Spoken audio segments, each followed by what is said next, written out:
Hello, MMP YouTube. You love that thing. 2.0. Hello, YouTube. Sitting down with my good friend, my Korean brother, Yes. Professor Hwansik Kim. Well, you talked in a previous video about your grip, and we Yes. talked about front to back pressure, side to side pressure, all around grip pressure. A bunch of people in the comments want to know about your grip, Yes. so let's talk about it. We should also talk about the different, well, you can talk about your grip, and then we should talk about the different ways of gripping and why they are or aren't successful. Yeah. I All like right. it. Take it anywhere you want to take it. Yes. So my current grip technique probably developed 2 to 3 years ago, maybe even more. During pandemic, I had ammo sponsor, and not a lot of work at the time. A lot of the things canceled, so I had time to kind of revamp. Okay, first let's get that grip that I can shoot in any circumstances. So Okay. where I live, Washington State, it rains a lot, and I have very bad sweaty hands. So sometimes I put a grip chalk on it for competition, and I start sweating, and they soup up.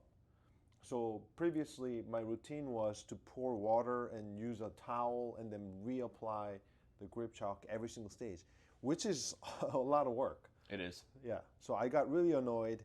And then sometimes during a big course, I will start sweating in the middle of the stage. Oh, and then no. at the end of the stage, I can feel a little bit of slipperiness. Yeah. So the first summer, I decided to pour water on my hands and start shooting. Of course, at the time, I had aggressive texture on my gun. At the time, it was like PPQ line, Q5 match, things like that. It was a plastic gun, and then I transitioned into steel frame too. But I was shooting both guns. The plastic one used to have a skate tape, and I took that off. And then for the steel frame, I had a more aggressive texture, bogey style grip. And then I put it back on the factory one, which is a little smoother feel. And water hands, yeah, right? So I made every condition worse. And I was determined, okay, I have time, I have ammo, I'm gonna learn how to be able to shoot it with completely wet hands. And I started shooting different technique. So I found my own that works in any gun for me. By the way, my hand size is XX large for gloves. So I'm 6'4", so my hands are pretty large. When I first tried, the first one was, okay, by physics, it makes sense to kind of apply the force vector, meaning the gun moves up and backward, back to you, to your body, and upward as well because of leverage, blah, blah, blah. I'm not going to be too technical about science, but in science, in order to have no friction required, it has to be normal angle. What that means is 90 degrees. So imagine if you are on an ice. If you try to lean forward, you're going to fall forward. But if you stand up straight, you don't fall. Because if the surface or the line of no friction zone and you stand straight at a 90 degrees, you don't fall. You don't need friction to support your weight or force. So when the gun is coming straight at you, you want the force directly to the back of that force. Sure. Yeah, gun moves like this. So when the gun recoils, if our hands were directly behind the slide, Yes. if you were gripping it like this, Yes. it'd be a way different situation. Yes, no friction required. Sure, because it's just pushing back. But instead, when we grip it down here and the slide lifts, Yes. and it's away from where you're gripping the gun, Yes. then you have to do something different. Is that fair? Okay. And if the gun is moving upward, your force has to be opposite of upward, which is downward. So thinking about that science thing, I started experimenting different pressure points and different direction of the pressure applied. The first thing I tried is a lot of people actually do this. Long time ago, Jerry Barnhart did it. Eric Garfeld, if you know, he's a world champion in IPSC. He uses front and back pressure, but mostly using the front of the trigger guard like this with the Yes. trigger finger, or Yes. not the index finger. When I tried it, it was pretty successful actually, but when I was trying it in different guns, I was having a limitation because my hand and the palm is really large. Some guns just simply don't fit at a higher up position. Or the way you're doing it, like we look at the trigger guard on this, it's slanted. On this one, this is a really good, like a ledge that would work for your finger resting there, I suppose. Yes. That M&P where it's curved more, it's going to change from gun to gun also. It's not ideal for that at all. No, it would suck for that. Yeah. For this one, it wouldn't be so bad. Yeah, and I have a long finger, long index finger. So if the trigger guard is like that one, trigger guard is kind of a short trigger guard. This one is much further forward. So it didn't really fit me. It only fit perfectly designed dimension of the gun to me. Not every gun worked. And so let's talk about that recoil. So if the recoil is going up and it's recoiling backwards, you're clamping in, like you're pushing in this way and in this way to try to stop the recoil, right? Is that fair? Yes, but I don't actually use a grip. Okay.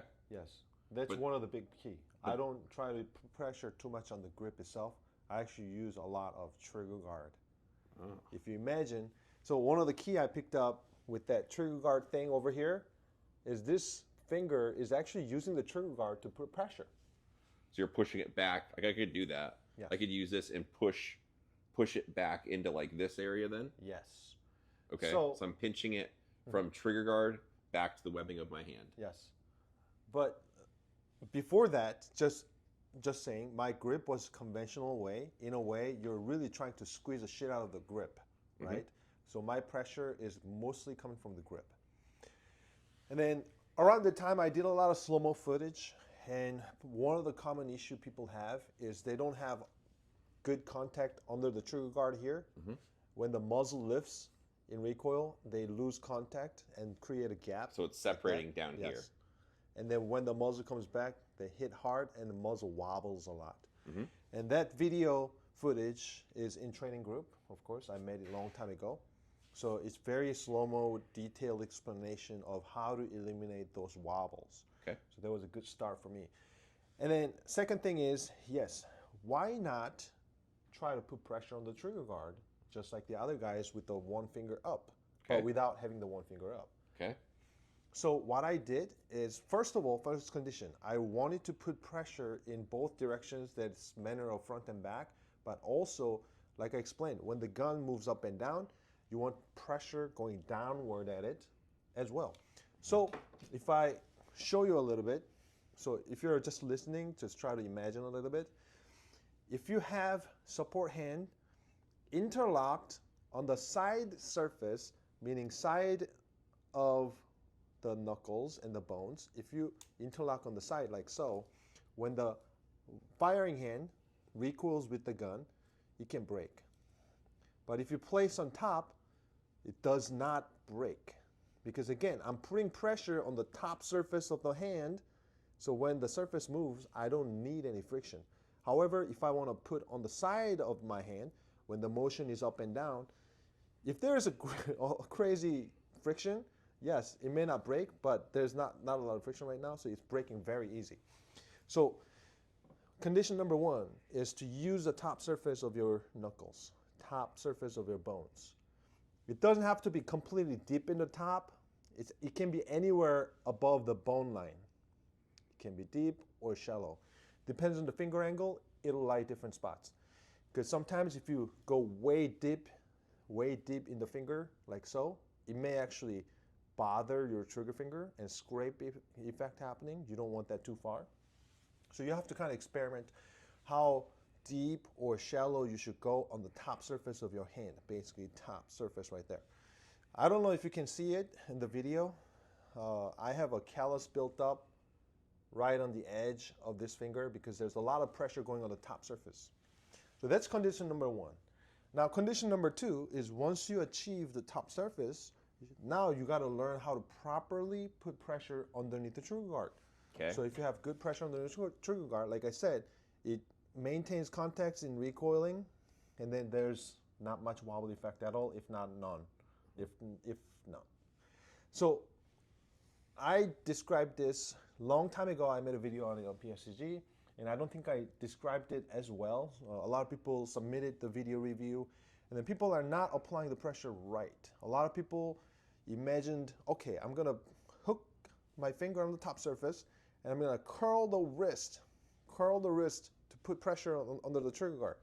And that is not a really good way. If you imagine if you're trying to actively curl your wrist, one recoil will just throw your hand position off and disturb your index.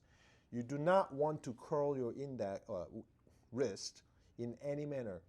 Both wrists should be in a certain angle that is with establishing good index, red dot in the center or front side, rear side properly aligned, and it should be locked in the same angle.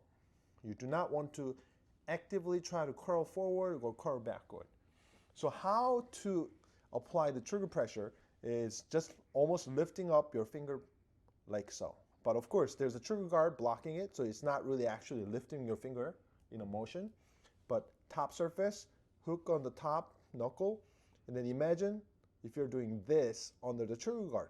So its index finger is working a lot. That's why I have a gigantic callus on the fingertip.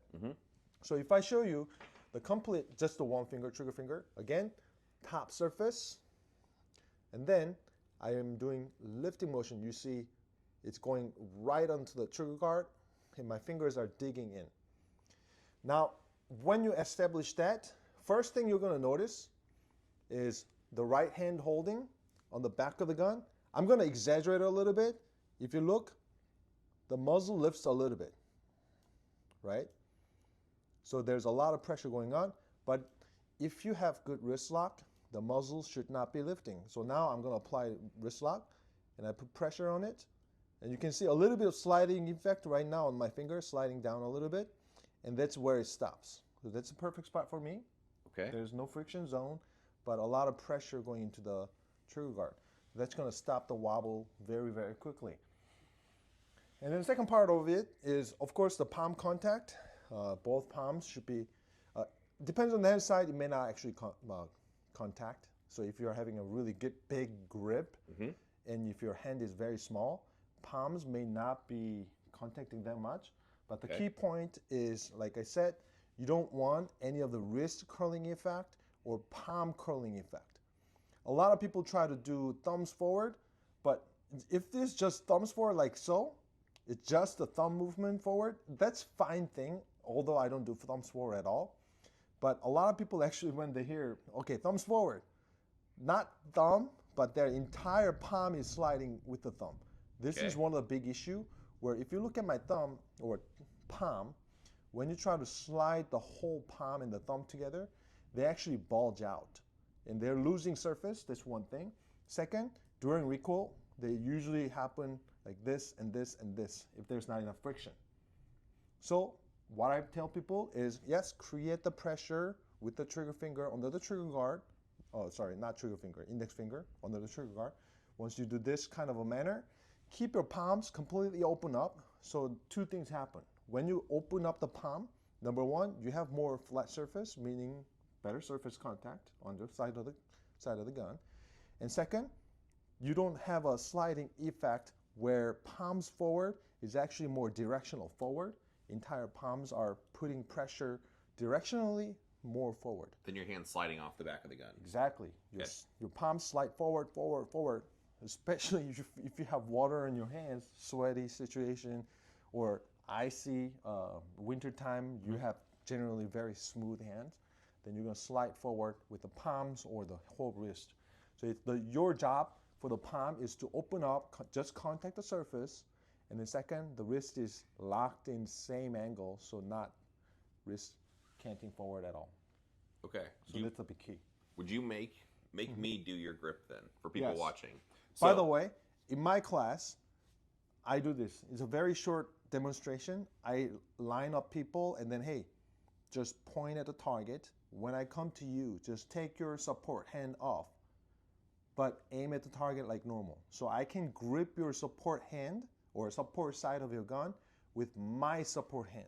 So when I grip it, a lot of people feel, okay, top contact and getting a lot of leverage from that top contact and that establishing that front back pressure, and they feel, my right hand actually feel that front and back pressure, but right hand should be passive and wrist locked in place rather than trying to push forward. I don't tell people to push and pull. Yeah, so the old push-pull would be like push forward with this hand, pull back with this hand, Yes. and you end up normally like your shoulders do something weird too. Yes, exactly. That's a directional thing. Mhm.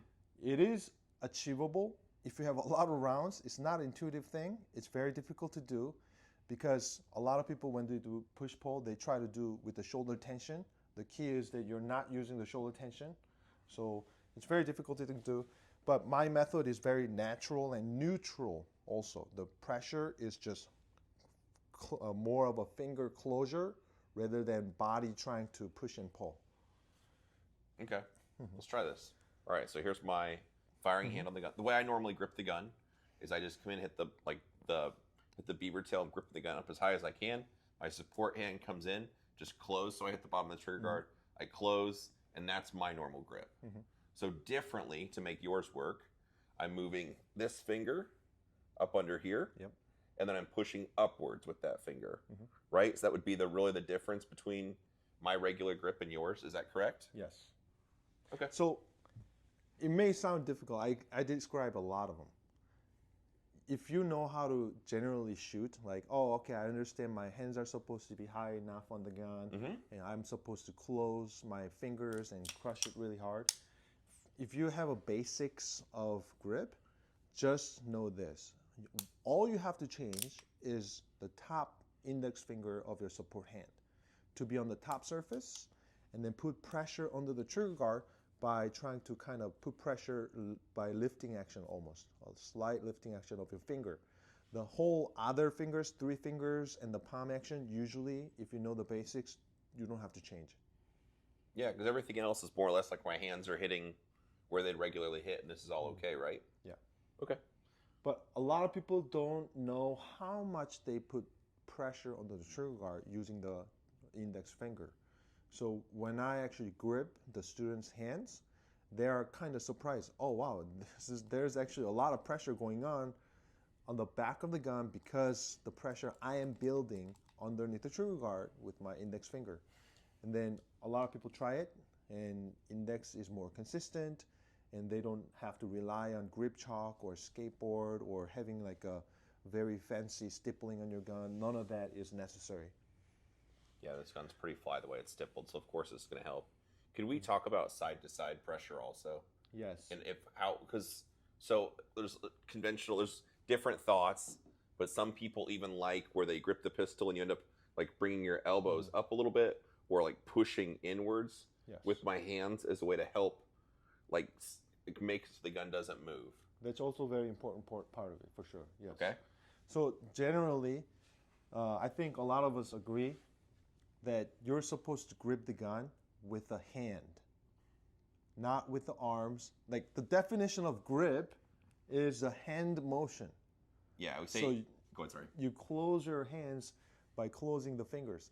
But a lot of people make this mistake where if you have to look at my hand, closing should be like this, not like this. Right now, 2 things happening. One, I'm trying to break my wrist. That's one mistake. Then that's going to really compromise the index. And also, it's going to pull the gun to this direction a lot. Second one is my palm is trying to curl in. Like I described, if you open up your palm like this, there's a flat surface which you can contact a lot of the gun and the grip. But if you close the gap, this palm bulges out, and now there's a void in the middle of your hand. And those are likely not going to be contacting properly. That's one thing. So generally saying, you keep your wrist straight angle and close a finger into the palm rather than closing the fingers and pushing the palm into the gun. That generally creates a lot of direction on your grip pressure, usually forward and sideways. So that's why a lot of the sights kind of misalign during recoil. And also each recoil, you're gonna start gripping and breaking from the gun. And after like bill drill, for example, a lot of the grip, without friction especially, it ends up like all the way forward because it's sliding every single shot. Yes, we should elaborate. When you say just hold the gun with your hands, sometimes what people do is when they draw the pistol, you'll see the shoulders come up, or they use like their chest tightens or their back, because people try to use like more of their body to kind of like help control the gun. Yeah. as opposed to you should just look there like, oh, I want the pistol to go there. You just draw the pistol, and the only part that even moves is just my hands bringing the pistol up in front of my face, but not the rest of my body trying to tense up or move or like lock out or use some other part of my body to hold the gun. Yeah. So what's the problem? Because like if I just use side to side, like frictional, to try to control the gun without adding in something from back to back, that's going to make it tougher because the pistol's going to be recoiling up and down, and it's going to be almost near impossible to push in enough pressure from side to side. If there's enough friction, it's possible, yes. So, like I said, side-to-side grip pressure grip is conditional. So, if that condition doesn't meet, like no grip tape, or now you have blood on your hands, oil on your hands, things like that, peanut butter on your hands, something like that, then the recoil pattern definitely changes, especially from first shot to the sixth shot. It changes consistently every single shot, and that's really difficult to handle. Okay. Oh, this is super interesting. I like knowing how you conceptualize the grip in your little process, because obviously it's nuance. It's just a small little thing, but it's been quite good for you. And then, like you said, where your hands get sweaty or if it's raining, that's nice because I've been on ranges and at matches when it's raining and it sucks. Yes. Honestly, it sucks because I'd have like a hand towel or something and I'd be about ready to shoot. So if you're trying to dry your hands and apply pro grip and then try to keep your hands like under your arms or under your rain jacket to not get them wet, not get the gun wet, and trying to keep everything where it's dry.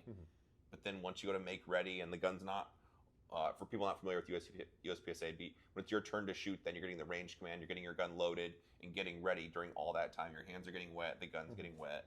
Like you can't speed that process up enough. So this is very interesting. Yes. So there's a reason why I don't let the students use any grip chalk on vision focus class. No one's allowed to use grip chalk in my vision focus class. Dang. Yes.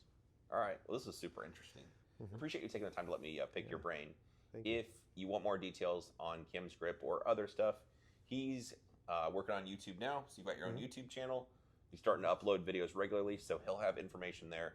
Otherwise, if you want the ultimate kind of deep dive in the slow motion video, we have all that on PSTG. So it's pstg.us. Yes, there's definitely slow motion videos and more detailed description of applying front and back pressure on it. Yeah, I like it. So anyway, appreciate you taking the time. I think this was very profitable. Yeah, I think people will like it. If listeners, if you have questions for Kim, drop it below in the comments. Even if we're not sitting together, we'll do a Zoom call and get it figured out. So try to get all your questions answered. Either way, we appreciate you watching. All right.